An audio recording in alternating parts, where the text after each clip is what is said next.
So, for those of you who don't know what this is a 330 Conibear. I'm sure most of you know what that are watching this know what this is or have seen this before. And I'm just probably got a video posted by the time you see this one about a 110 that I had some problems with the staking ring. Now this is a brand new Conibear. It's never been set. I was actually showing somebody how to use it this morning, and just because it was hanging on the wall here, and ran into a couple of issues. So number one, this ring here, unlike the 110, is welded, but it's welded very poorly. So I'm going to put a little bit of weld on this here because this is a crap weld. If for some reason this didn't kill the animal, which they almost always do, but if for some reason it didn't, this could break. This is a very crappy weld job. Again, it's made in Taiwan. 330 Duke track. Oh, sorry. The last one was made in Taiwan. This one's made in Korea. Probably North Korea. Anyway, so apparently Duke doesn't make anything in the States anymore. So, I don't know how much trapping Koreans are doing. But anyway, I'm not really doing that much. But I'd like for this stuff to work if I need it. Actually, I'm not doing any right now. But this trap is no good. So when I was setting it, it slipped. I hadn't set one in a while. I was setting it by hand. And the ring spread, and it's supposed to be over both bars like this one. And it spread right here. You can see that. And it kind of come off one of the bars. Well, I'm going to tell you, I'm heading towards 56, and I've been trapping since I was 10 with my, for years. And I've been setting 330 since I was probably 14 or 15. And probably earlier than that. And I've never seen one do that. No, I've had these in the past that were welded. I had them in the past that weren't welded.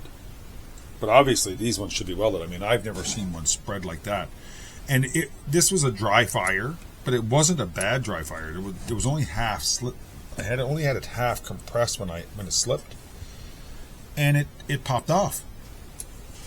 I mean, you shouldn't dry fire anything, but I mean, it shouldn't pop off either. So this is a spring steel, and the spring is back here. But I'm gonna have I can't budge this. So I'm gonna have to heat this, pry it back over, and then I'm gonna tack weld it here, and on this one right here. So this doesn't happen again. So, and I mean, Cabela's for years was known for quality stuff. Like this weld is crap. This is a crappy weld. I mean, I would not trust, if for some reason a coyote, or, well, no, maybe not a coyote, but a wolf, or some bigger animal, or you got the beaver by the tail, something, unexpected happened. And the animal's not dispatched very quickly like they normally are in a Conibear. This would break. It's welded, but it would break. It would definitely break. It's just I can't break it by hand, but a 30, 40, 60-pound animal, a different fight for its life, is going to break that, guaranteed. So we'll tack that up again. So if you're buying these new traps from Cabela's, these Korean and Taiwanese traps, you should really give them a once over, double check, and make sure that they're all that in a bag of chips, because I wouldn't want to be depending on this for sustenance in a grid down situation. So now I've got this spread. I can put it back on the side it belongs, okay, and I can't grab this with this tool now. This is too far apart. So what I'm going to have to do is put this down like this, I guess, so that this ends on the table, and then try and there, like that, comes off. Okay. And now what I'm going to do is I'm going to set it and put the safety on. For those of you who don't know, this is the safety catch. And when we set the trap, you can release it. This trap is obviously not set. So I'm going to take my handy dandy brand new Duke Victor / Trap knockoff trap setting pliers that I need. And 100% not made in China. Well, the steel probably was though. And so here we go. Down like that.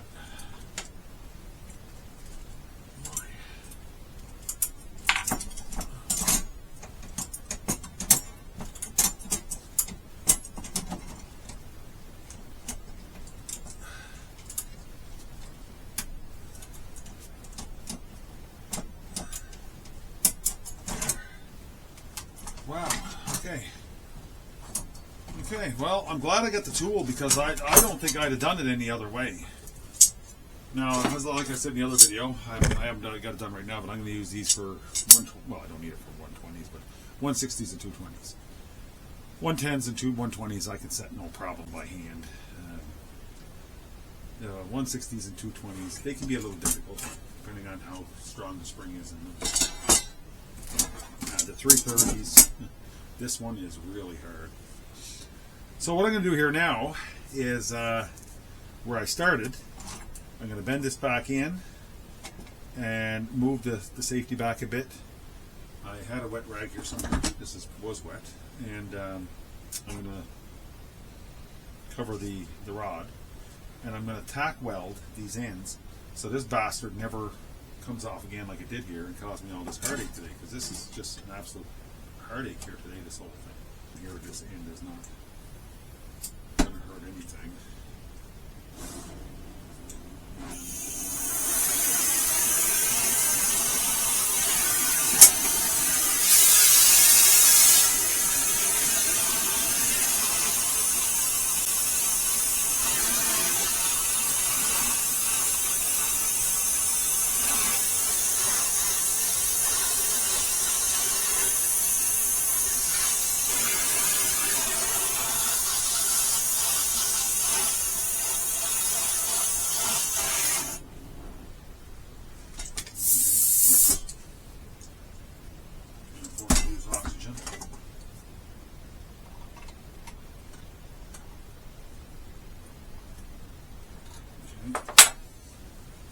Mostly back in there.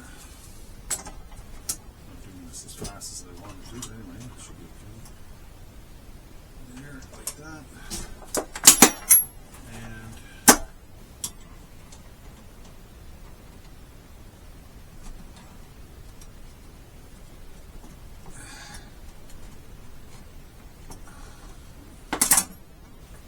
almost. Kind of screwed up. Hold on.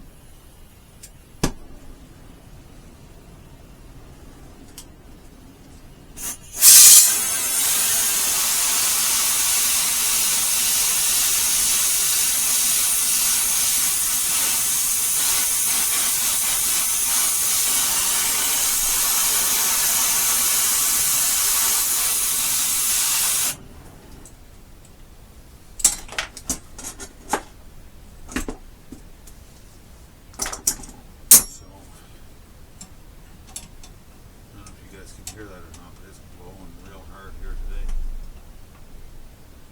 It's whipping. Okay, nice and tight. And this is coffee, but I don't know.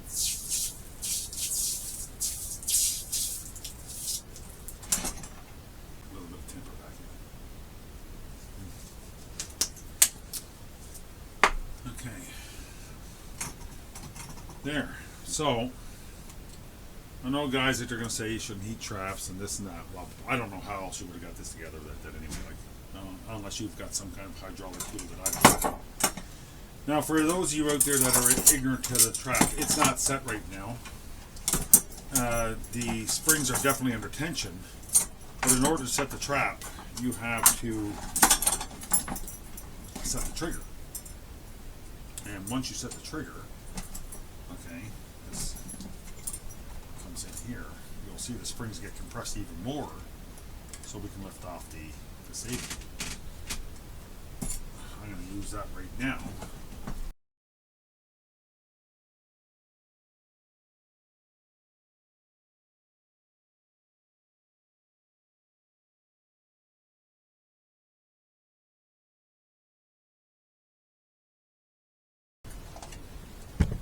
to revisit it, what I did was, and it's just a small little tack weld. Show you. See, I didn't weld at all. It's just a little tack weld right here, going around the back side. Same thing right there. Okay, just a little tack weld. And the reason I'm doing that is because this one here, when it dry fired, spread and came off the trap, which I've never had happen before. I've had lots of traps dry fire. When we were kids, we'd set them and put broom handles and all kinds of things in them. We're idiots. And never had one come apart, ever. So I think I'm blaming it on the Koreans. Koreans built this one, so I don't know. You know, having a lot more problems. Then again, there's a lot less trappers out there, and a lot of the trappers are using old traps that's, you know, from back in the 60s, 70s, 80s. Those traps are still around, the ones that are still legal. And so now let's see if the trigger holds. Of course, the safeties are still on. I don't even know if this trigger holds. Let's see. Looks like it does. Here's the staking ring. Okay. And if you'll look closely, I don't know if you can see that. You can see light through there. I don't know if you can see that on here or not.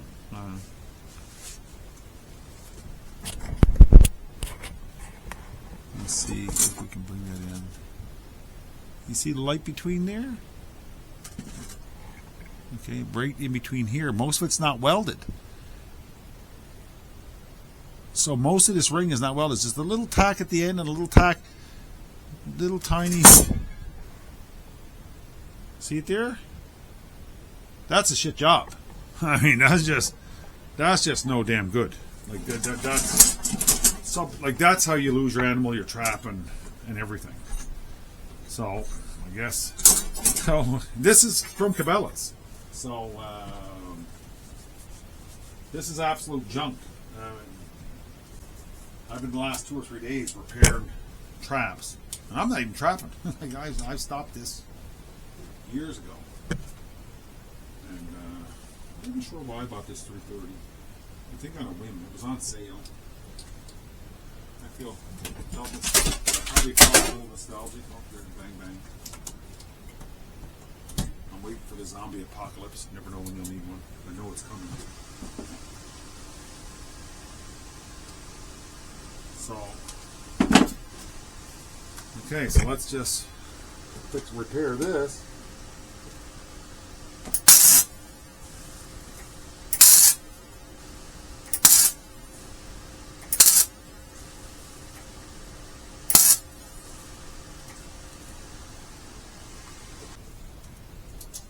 I'm going to make it a little bit better because now that I saw it, I just have to.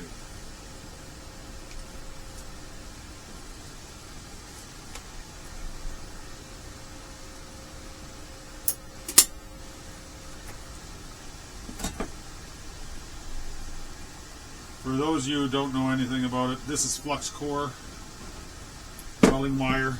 It's such a pain in the ass. It's so messy. Does the job though.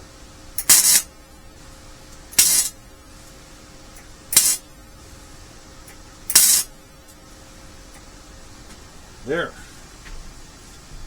That's prettier.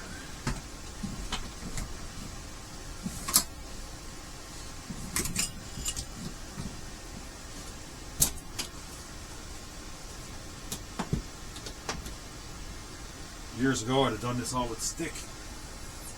And I'm going to tell you that the MIG is a lot easier for this small stuff. Stick, you really got to hit it fast for the small stuff. And you got to hit it fast with the MIG too. But I did body work on my cars years ago with a stick. No, you want body work on a car, you need a plastic rod, I guess. That's it. Okay, so yeah. So there. So I'm going to